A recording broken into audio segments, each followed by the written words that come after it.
I'm Kim Coleman, a co-founder here at Paid Memberships Pro. I'm going to try to give you a high-level overview of what's brand new, what are the new features that are now in Paid Memberships Pro. We're on version 3.3.1. I try to do these videos every time we have a release, but I was out with a cold for a little while and my voice was terrible, so here I am, sounding pretty clear, I hope, to you all to give you this feature tour. I'm going to talk about everything in general, not just 3.2 and 3.3, because I don't have the changelog in front of me. But one of the coolest things we did in these releases is merge in our recurring payment email reminders add-on.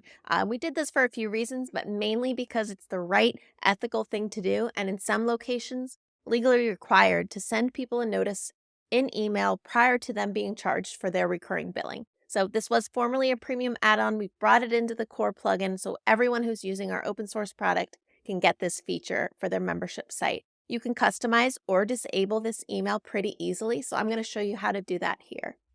Email templates in Paid Memberships Pro also got an overhaul in this latest release, so you're going to see that interface and how that's changed. In your membership site, log into the admin and go to Memberships, Settings, Email Templates. This is an overhauled view of our email templates. It used to be one standalone page with a lot of Ajax, and kind of tricky to see what's all going on. You're going to see more features coming to our emails in the next few releases as well.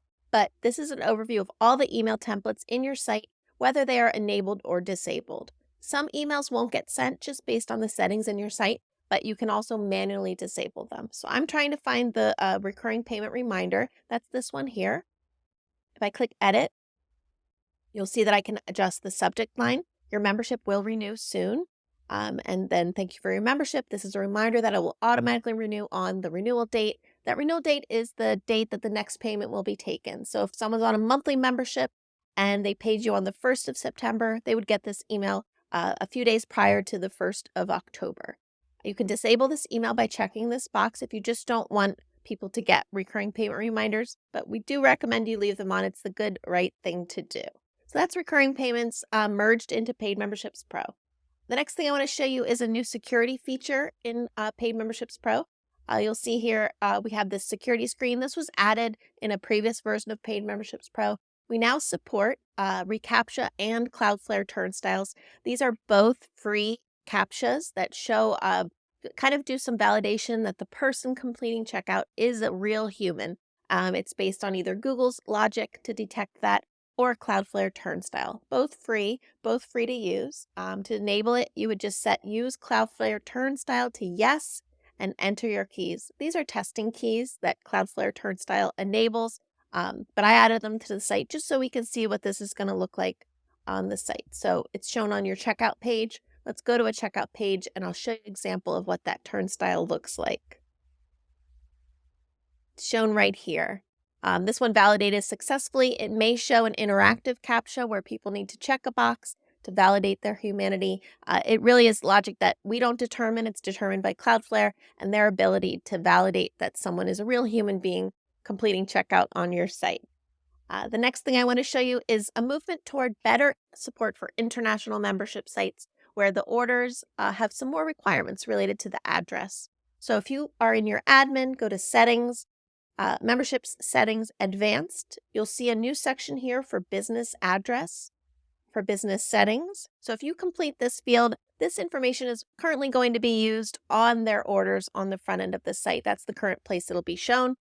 We have plans for this in the future, but if you're an existing site, you probably want to go in, update this setting and add the address for your business here. Again, another one of those legal requirements, legal recommendations to do so that your invoices, your orders are more internationally compliant. Here's an example of what that looks like. This is an order on the membership site for one of the recurring billing charges, and you'll see that the Pay To field is populated with that information in my advanced settings under business address. There are a few updates to user fields in these versions in 3.2 and 3.3, 3.3.1. So I'll show you those fields. One thing we added was the ability to set a field's default value. This is really useful, especially for a read-only field. But if you have members that are generally coming from this same location, maybe it's a city, and you want to pre-populate it with a default value, that's used in place of them manually entering or just seeing an empty field at checkout. So it's supported on a few field types. We'll call this one, hidden. If I add a hidden field here, I can always populate it with a value like, this is the value. Um, I recommend people use this hidden field in custom code most often, but we did have people asking if that hidden field could be populated just by the user settings. So we did add that option for a default field type or default field value. Another thing we added as a user field type, all settings based, is the file field. So we can have something like, let's say, resume as a custom field collected at checkout or just on the profile pages. And you can set right in settings, no longer a need for custom code, the allowed file types and max file upload. So you could say this is only to allow a PDF file type or a docx file type. You don't use periods or anything like that, just extensions of files separated by a comma. And then you could also set a max file upload size or rely on the default in your WordPress WP config folder or file for what file upload limits are there. There's also possibly file upload limits at the server level, but each of these places plays a role in helping you get files that aren't larger than you really want to accept for your site. So that's file field settings. And then we added also settings-based, a group of checkboxes, field type. So select field would be a drop-down where there's a bunch of options there. We have multi-select where it's a drop-down, but people can choose more than one option. Now this is a multi-select checkbox group. So if you had like a user interest sections or hobbies or types of pets that I own, you could add a group of checkbox fields that would show up on the checkout page with different options. So you could say dogs, cats, chickens, and lizards. And then we can show how some of these look on the checkout page.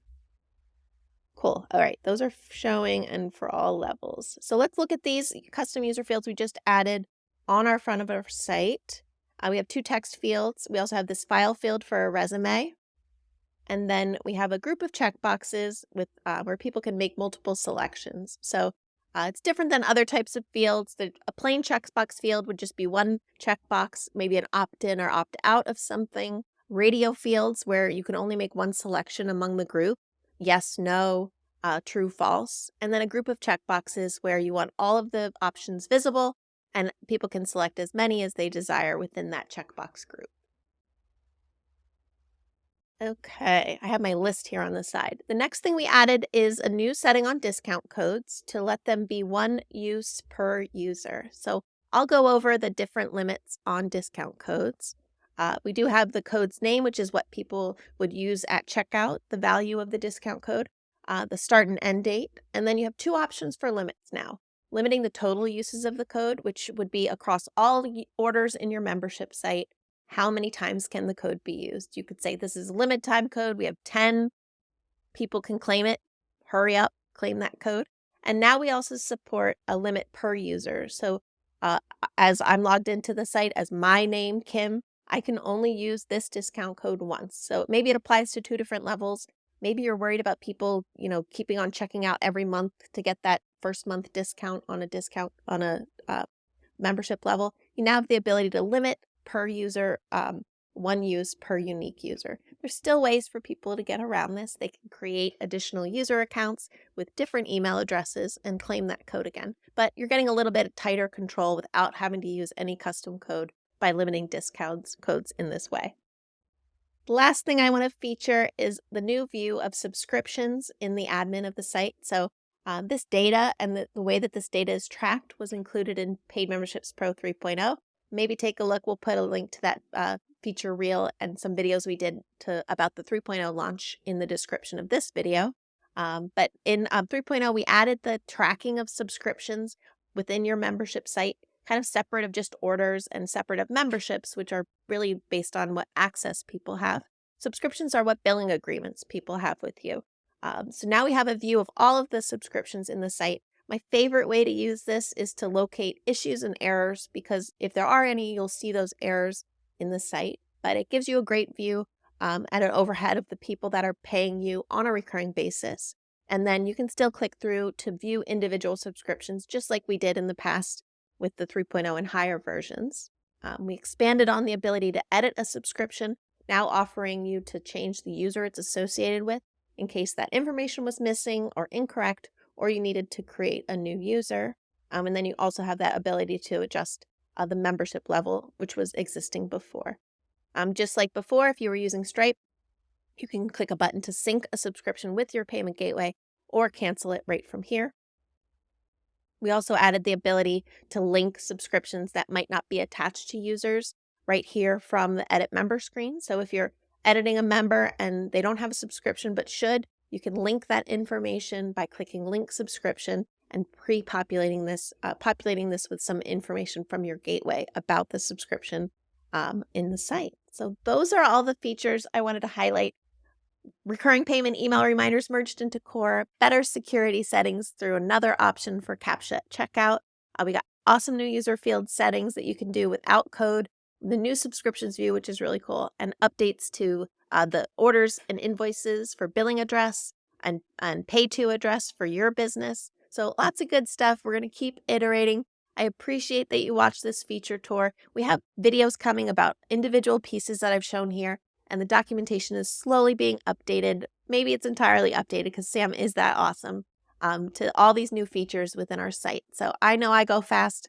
This video is a highlight of all those things. Check the changelogs linked in the description for some important refactors and important deprecations as we keep growing Paid Memberships Pro to be the trusted membership platform.